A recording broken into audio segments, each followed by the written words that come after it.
Un cambio profundo. En estos 23 años, ¿cómo ha cambiado usted personalmente? Indudablemente, ser exorcista ha fomentado muchísimo mi fe y mi oración. Las ha reforzado. Invité a un famoso exorcista a uno de nuestros congresos, cuando yo aún era presidente y los organizaba, y recuerdo que dijo: a veces el demonio se divierte revelando los pecados del exorcista o de alguno de los presentes. Por tanto, como pueden imaginar, cuando practicaba exorcismos, yo procuraba estar limpio, muy limpio. También recuerdo varios episodios que me contó el padre Cándido. Un día un sacerdote le dijo claramente que no creía en el demonio ni en los exorcismos.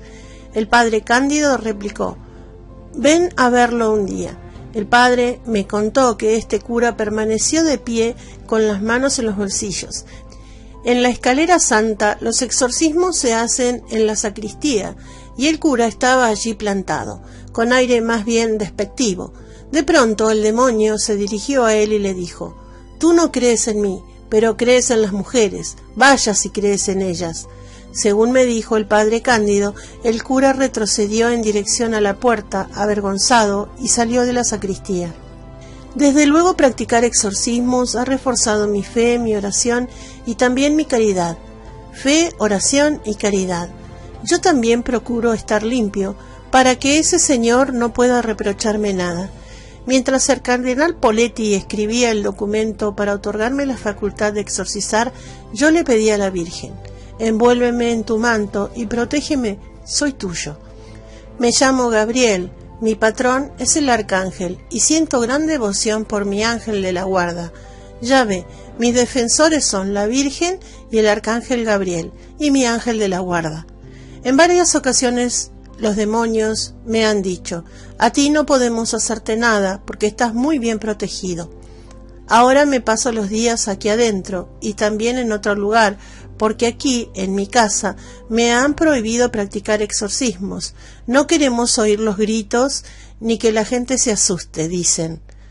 Sigo trabajando mañana y tarde, pero aquí solo trato a personas que no gritan ni se ponen furiosas, aunque siempre hago alguna excepción.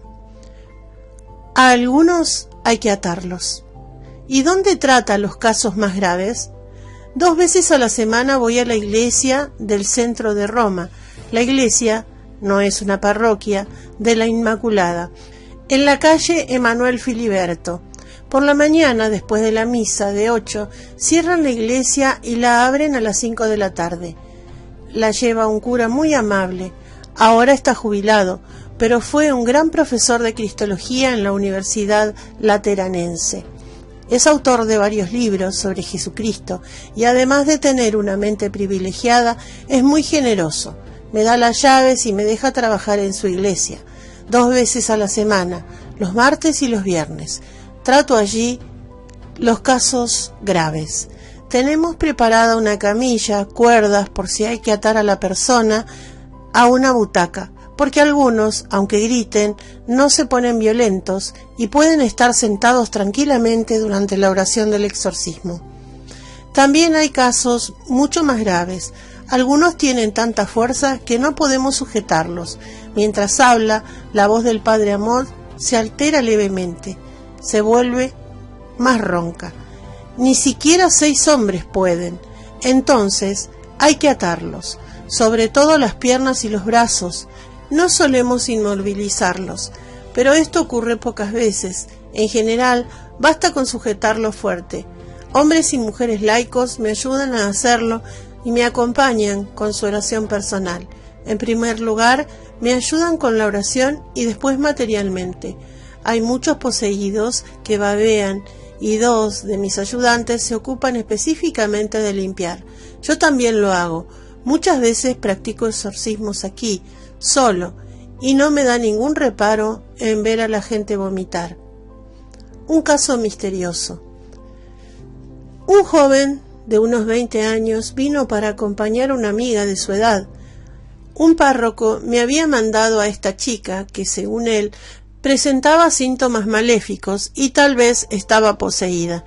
Tras haberle practicado un exorcismo a la chica, después seguí exorcizándola en otras posesiones. Le di mi bendición y la acompañé para no mandarla a casa sin nada. Detecté algo sospechoso en su forma de reaccionar, de modo que hice un pequeño exorcismo que suelo utilizar en los exorcismos por teléfono. Noté cómo se acentuaban algunas reacciones, pero no me pareció nada digno de consideración. Luego, al guiar a ambas chicas, a sus familiares, por el pasillo que se abría ante mi despacho, advertí que la joven acompañante se tambaleaba un poco. La sostuve y le indiqué a su padre que me ayudara. Menos mal que lo hice, porque al cabo de unos segundos estuvo a punto de desmayarse. Pensé que aquello podía estar relacionado con mi bendición, de modo que le di una cita para la semana siguiente. Para no alargarme mucho, diré que fueron necesarios 5 exorcismos, que provocaron reacciones cada vez más fuertes, para que el auténtico mal saliera en toda su dimensión. Desde ese momento le seguí practicando exorcismos en la camilla que uso. Hay reacciones fuertes. Para que la persona esté más cómoda y para facilitarles el trabajo a las personas en 4 y 8 que me ayudan a sujetarla, a limpiarla si babea. Como suele ocurrir, la joven fue recordando poco a poco ciertos episodios del pasado que eran la causa de su trastorno. Los padres y la chica aseguraban que todos los males habían aparecido hacía 2 meses. Sin embargo, salieron problemas que se remontaban a 4 años atrás, cuando la joven tenía 16 años. Seguí indagando y descubrí un periodo de extraños sucesos que los médicos no sabían explicarse. A lo largo de varias sesiones, la chica me fue contando estos síntomas, todos bastante típicos. Era hija única, pero cuando estaba en su dormitorio tenía la impresión de que alguien la observaba. Se acercaba, casi la rozaba. Siempre había sido muy religiosa y asistía a un grupo de oración. Sin embargo, ahora le costaba mucho rezar, le molestaba escuchar las oraciones y cánticos sagrados. Estos síntomas se fueron agravando. Ya no era capaz de pronunciar ni una palabra de oración y tuvo que dejar la escuela. Durante los exorcismos reaccionaba de forma muy violenta, mantenía los ojos fuertemente cerrados, pero si yo alargaba la mano hacia la mesa para asir el crucifijo, el agua bendita o los óleos, enseguida se daba cuenta. Durante un tiempo tuvo reacciones muy extrañas. Se ponía muy rígida antes de entrar en mi sala de los exorcismos. Durante las sesiones se movía como una desquiciada y luego volvía a ponerse rígida hasta el punto de que teníamos que levantarla como un peso muerto.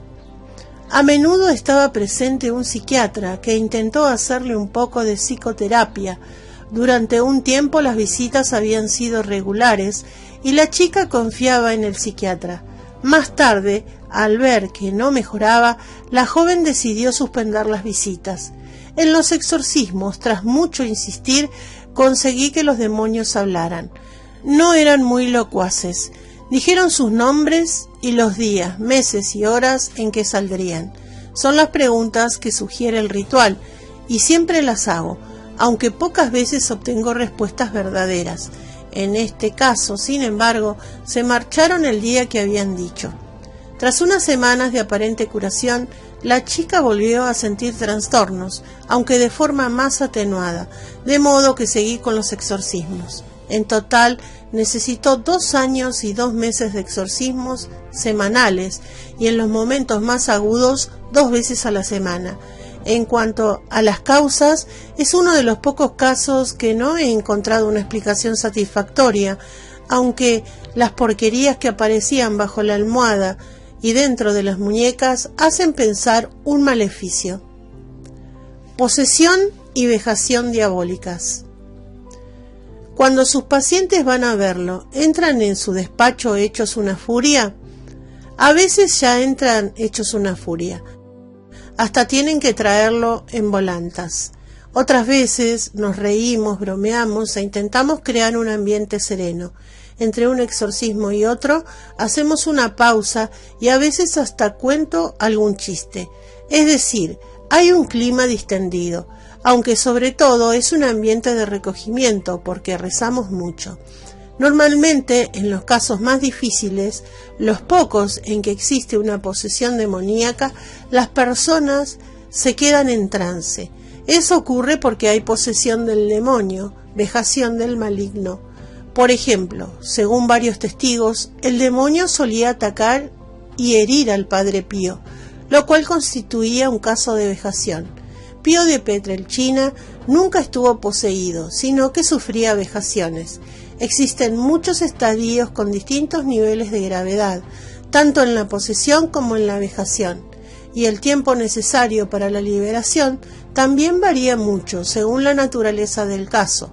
Es muy importante la ayuda de las personas laicas, miembros de los grupos de oración, que me acompañan en mi oficio y me ayudan a rezar e inmovilizar a esta pobre gente. Hablando de vejaciones, podemos decir que suelen manifestarse como una especie de bromas pesadas del demonio. El enemigo puede hacer bromas realmente insoportables y las hace. Quienes son objetos de estas atenciones tan peculiares del demonio sufren muchísimo, soportan todo tipo de perturbaciones. Las puertas y las ventanas de sus casas se abren y cierran, los electrodomésticos se encienden y apagan, y toda la instalación eléctrica funciona mal. El teléfono suena y no hay nadie del otro lado de la línea, los televisores se sintonizan y apagan solos, jugarretas del demonio. Yo las llamo perturbaciones. Son las formas más leves de vejación. Hay otras peores. Muchas personas sufren dolencias físicas muy fuertes que ningún médico es capaz de diagnosticar y mucho menos de curar. Manchas negras. Un marido, su mujer y un sobrino regentan un supermercado con la ayuda de 2 empleados. Poco después de haber abierto la tienda, todos sufren un persistente dolor de cabeza, acompañado de unas manchas negras en los brazos. En cuanto pisan el local, las manchas se ponen rojas, empiezan a dolerles mucho y se extienden al cuello y a los brazos, por todo el cuerpo. Uno tras otro los aparatos se estropean, el frigorífico, las cámaras del mostrador, la caja registradora. Manos invisibles cambian de lugar los productos. La puerta de entrada se atasca o se abre sola. Siempre hay algo que no funciona, pero cuando llega el técnico va bien. Una vez se ha ido, reaparecen las averías. Cuando me llamaron prometí que iría a bendecir el local, aunque les pedí que antes se confesaran y se comprometieran a seguir un camino de fe. Después exorcicé la tienda y a todo el personal para romper cualquier hechizo o maleficio que pudiera haber. Mientras rezaba, coloqué unos vasos de agua bendita y sal en varios puntos del establecimiento. Al día siguiente, la sal de 5 vasos se había derramado hasta el suelo. En cambio, en los otros 3 no ocurrió nada. Según observaron los 5 protagonistas, la mujer del piso de arriba, que había intentado impedir por todos los medios la apertura de la tienda, entraba y salía sin comprar nada. Siempre se detenía ante el lugar donde estaban ocultos los vasos de los que se derramaba la sal, como si esperase descubrir algo.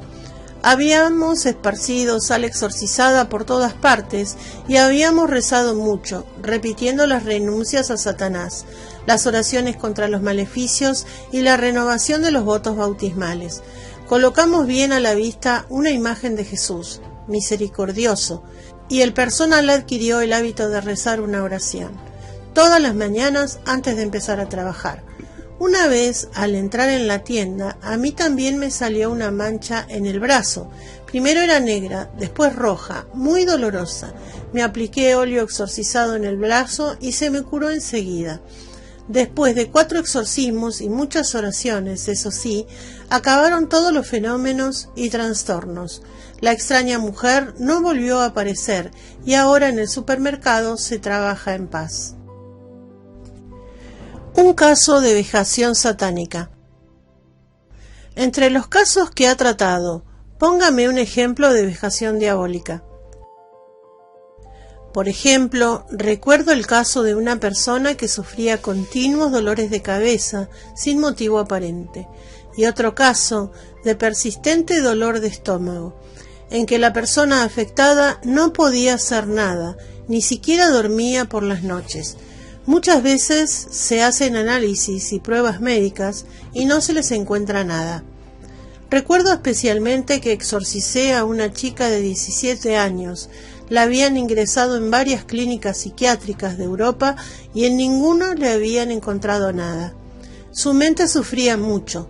La pobre no lograba razonar ni estudiar, ni mucho menos concentrarse. Además, blasfemaba y no quería oír hablar de rezar ni de ir a la iglesia. Su cuerpo también sufría, pues tenía dolores físicamente inexplicables. Repito, estuvo en varias clínicas de Europa y no le encontraron nada. Tengo muchos casos de personas que han recorrido distintas clínicas de Italia con historiales en los que nada puede justificar sus dolencias desde el punto de vista médico, y sin embargo sufren una barbaridad. Pues bien, un día esa chica de 17 años se presentó aquí, en mi despacho. Con el exorcismo se ve claramente si hay o no un mal causado por el demonio. En última instancia se trata de esto. Tiene que haber una presencia directa del demonio o un mal causado por éste. Los primeros exorcismos son de carácter diagnóstico, en mi opinión. Solo mediante el exorcismo podemos saber si el demonio está presente o no. También he tratado a pacientes que me han mandado algunos psiquiatras. Inténtelo usted, a ver si entiende algo. Viene a ser el mensaje de los doctores, y después del exorcismo, yo digo si es un mal que la ciencia aún no puede identificar y por tanto no puede tratar, o bien si es una influencia de otro tipo, una influencia diabólica. Muchas personas acuden a mí después de haber ido a un médico. Es más, yo mismo he establecido como una norma que vengan a verme con un diagnóstico médico en mano, para demostrar que han consultado con un especialista. Y es que si uno se encuentra mal, lo primero que debe hacer es ir al médico.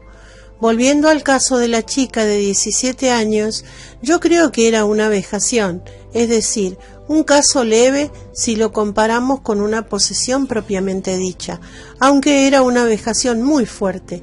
También las hay moderadas.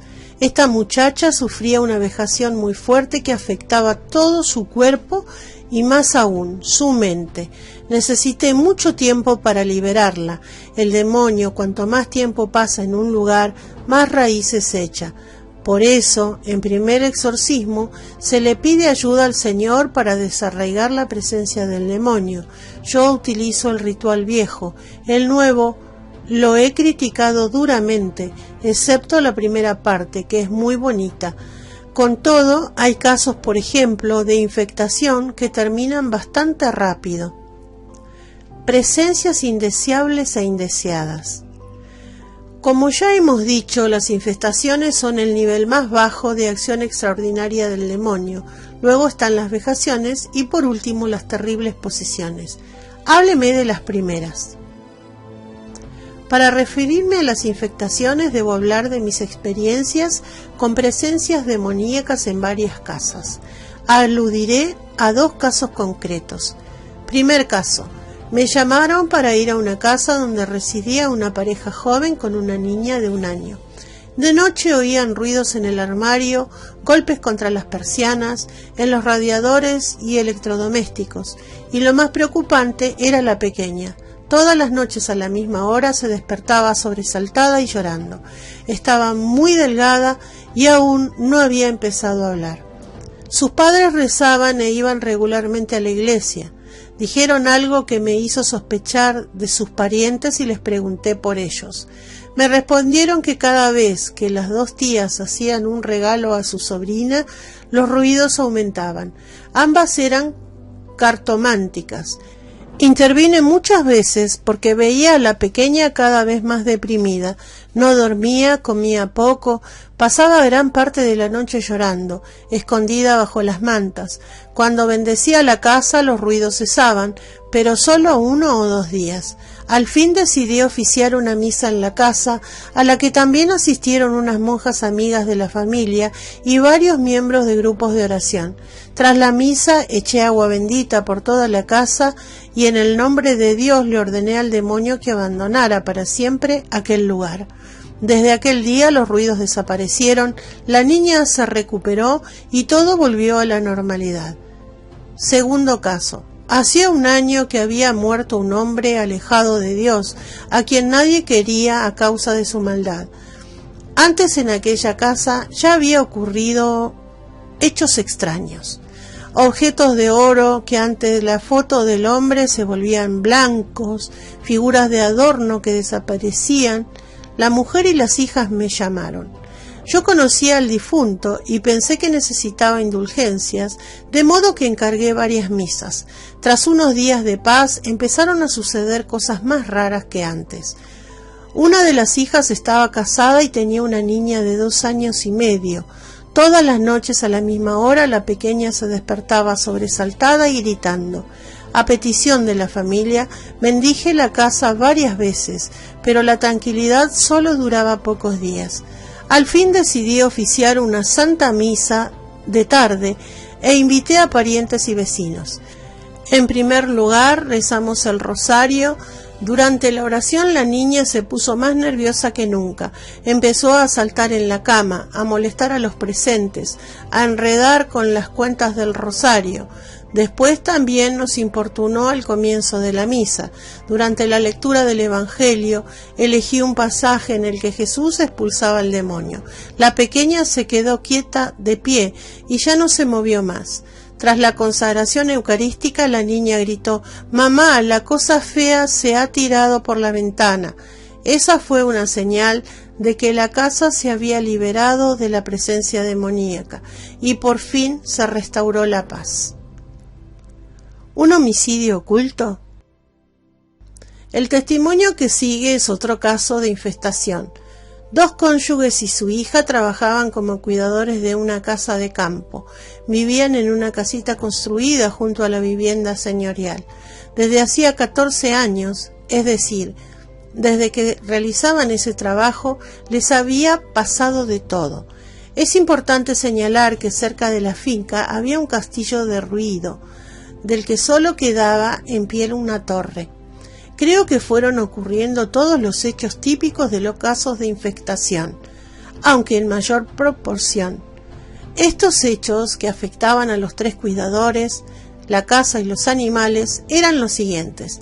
La luz, el televisor, la radio, los electrodomésticos se encendían y apagaban, solos. En los momentos más imprevisibles, los grifos se abrían y cerraban sin que nadie los tocara. Los cuadros se descolgaban y volaban a la otra punta de la habitación, aunque los marcos y los cristales nunca se rompían. Los muebles se volcaban y se movían. Además, de noche se oían golpes muy fuertes que despertaban y asustaban a toda la familia, y pasos muy ruidosos, como de un soldado marchando. Salía agua de un tabique en el que no había tuberías. Entre la cocina y el comedor y ambas estancias se inundaban. En los cristales de las ventanas se veían formas de caras muy extrañas. Puertas y ventanas se abrían y cerraban de golpe sin que nadie las tocara. Tanto la pareja como la hija eran buenos cristianos, con honda fe y espíritu de oración. Eran personas con sentido común y mente sana. Estaba claro que todo cuanto afirmaban haber percibido era cierto. También solían notar presencias perturbadoras, lo cual es bastante grave. Muchas veces tiraban a la mujer de la cama y el marido sentía que le pegaban. Una noche la hija salió de su dormitorio para ir a la planta baja. Sintió que la levantaban y empujaban por las escaleras abajo. Después le salieron magulladuras por todo el cuerpo. Tenían 30 gallinas sanas, productivas, y un día las encontraron con las patas torcidas y cojas. No se tenían en pie e iban arrastrándose porque no podían andar, pero aún podían comer. Tenían un gato dócil y mimoso que de repente se puso furioso y saltó sobre sus dueños para morderlos y arañarlos. A menudo la mujer se sentía como atada, como si se ahogara, y era incapaz de moverse. Y podría añadir muchas otras cosas. Estos fenómenos se producían tanto en su casa como en la vivienda principal. Exorcicé los 2 edificios. Es importante decir que el propietario era un pintor amateur, autor de cuadros terroríficos, llenos de esqueletos, diablos y seres encapuchados. Me ocurrió otro hecho curioso. 3 días después de exorcizar las 2 casas, cuando estaba a 90 kilómetros del lugar y me disponía a exorcizar a una joven poseída, el demonio habló a través de esta chica y dijo: «Tú sigues deambulando por aquí para expulsarme, pero ese, un difunto, se va. Lo mataron para robarle la herencia», y empezó a reírse y a burlarse. Cuando la joven volvió en sí, sintió la necesidad de hacer un boceto de alguien que se había aparecido durante el exorcismo, el dibujo y el rostro de un viejo con barba. Cuando les enseñé el boceto a los cuidadores de la casa de campo, estos reconocieron la cara de un viejo que había aparecido en el cristal de la ventana de su casa, aunque ninguno de los 3 conocía a la chica que yo había exorcizado. Nos preguntamos, ¿es posible que el alma en pena de un avaro a quien asesinaron para quitarle la herencia incordie durante tanto tiempo para obtener indulgencias y ser liberada? Este caso concreto aún no está resuelto, aunque soy optimista porque tuve un caso similar en otra localidad de la misma provincia, una casa en la que se producían muchos ruidos inexplicables y hechos extraños.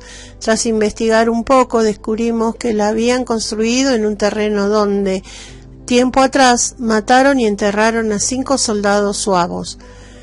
Encargué 10 misas por las almas de los soldados y exorcicé la casa.